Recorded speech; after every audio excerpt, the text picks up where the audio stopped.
Hi everyone, I'm Camila Rinaldi from NextPit, and today I have these two very special devices in my hands, the Google Pixel 7 and the Google Pixel 7 Pro. As you can see, the two devices look pretty similar and didn't change much from what we had last year with the Pixel 6 series. But one thing, it's definitely true. The performance is much better this time around. Well, at least until now. On today's video, we will talk about the main new features of the Google Pixel 7 and 7 Pro and much more. Clearly, there have been few changes between the 6 and the 7 series. The most relevant is probably the camera module bar that now uses recycled aluminum instead of glass. This makes the design more unified, given that the camera bar now is seamlessly integrated into the chassis of the Pixel 7 and the Pixel 7 Pro. The difference here between the two models is that the metal in the Pixel 7 is matte and in the Pixel 7 Pro is glossy. Between the two models, I like the finish of the Pixel 7 better. What about you? Another relevant difference is the screen design, which is curved on the Pro variant. However, this curve is more subtle compared to the previous generation, and I must say that I like that a lot more. Speaking of the screen, the Pixel 7 has a smaller display. It is 6.3 inches, but also has a lower refresh rate, only 90 Hz. This is a negative point in our opinion, and the Pixel 7 Pro's screen is 6.7 inches and has a refresh rate of 120 Hz. I really find the screen really bright and with vivid colors, and I feel like Google did a very good job here. And here is an interesting fact. Even with a larger screen, the buttons on the side of the Pixel 7 Pro are easy reached using the phone with one hand. And my criticism here is that these devices are really slippery, so I do recommend using with a protective case. And since the other major visual difference it is in the assembling of the camera modules, let's talk about the camera set. Both devices have the same main and ultra-wide camera specifications. However, the Pro features a built-in telephoto lens. The Pixel 7 and the Pixel 7 Pro pack a 50 megapixels main lens and a 12 megapixels ultra-wide lens. But only the Pixel 7 Pro has a telephoto lens with 12 megapixels, which now has a 5 times optical zoom as well as a 30 times super resolution zoom. And the Pixel 7 can operate up to 8 times zoom using the super resolution technology. Personally, the rear camera modules of the Pixel smartphones really appeals to me. Even with all the intrinsic processing of computational photography, Google manages to deliver high quality and natural looking images. That's in my opinion, of course. My highlight goes to the super resolution zoom feature, but not necessarily related to the 8 times zoom in the case of the Pixel 7 or the 30 times zoom in the case of the 7 Pro. What catches my attention is the fact that Google offers a 12 megapixel image cropped from the 50 megapixel main camera to create high resolution images with 2 times zoom. That's for both the 7 and the 7 Pro.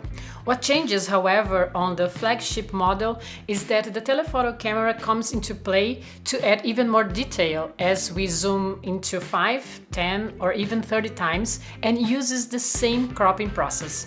I found some really amazing results, like these details of the Berlin TV antenna. Even with some noise, I am impressed by the richness of details in this image.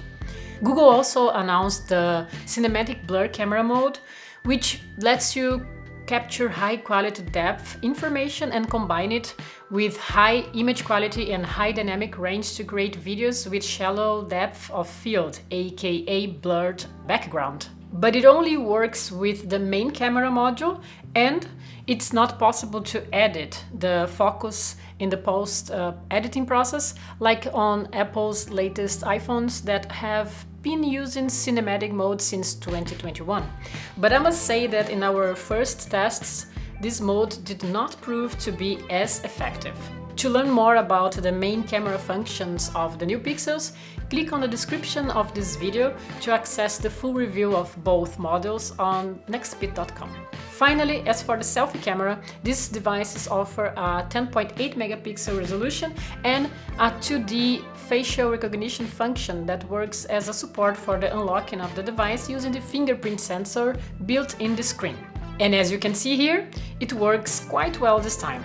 And talking about that, as I said in the beginning of this video, the performance was one of the points that had my attention this time around. The Tensor G2 proved to be more consistent in comparison to the previous generation, with no hardware overheating or high power consumption. And as you might remember, the same cannot be said for the first generation of Google's custom SoC.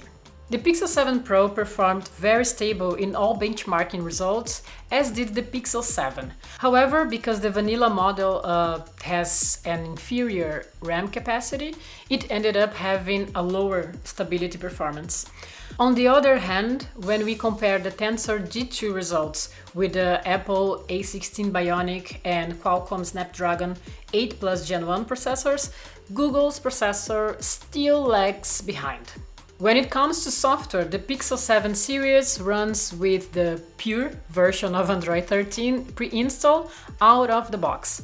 However, in addition to the user interface customization features and advanced security features, we also have exclusive audio transcription features. By the way, one of the new and exclusive features of the Pixel 7 series is voice message transcription in the Message app. For those times when you cannot hear the audios, so then you can read it. We tested and it worked pretty well, I must say that. When it comes to updates, Google promises us security updates for at least 5 years for both the Pixel 7 and the Pixel 7 Pro, but only 3 major system updates. In other words, these models would be part on Android 16. And all of this, of course, comes with a price. The new Pixel 7 and the Pixel 7 Pro are already in the store and can be found starting at $599 for the Pixel 7 and $899 for the Pixel 7 Pro, which is really competitive price. By the way, the new Pixels have the same launch price as the previous generation.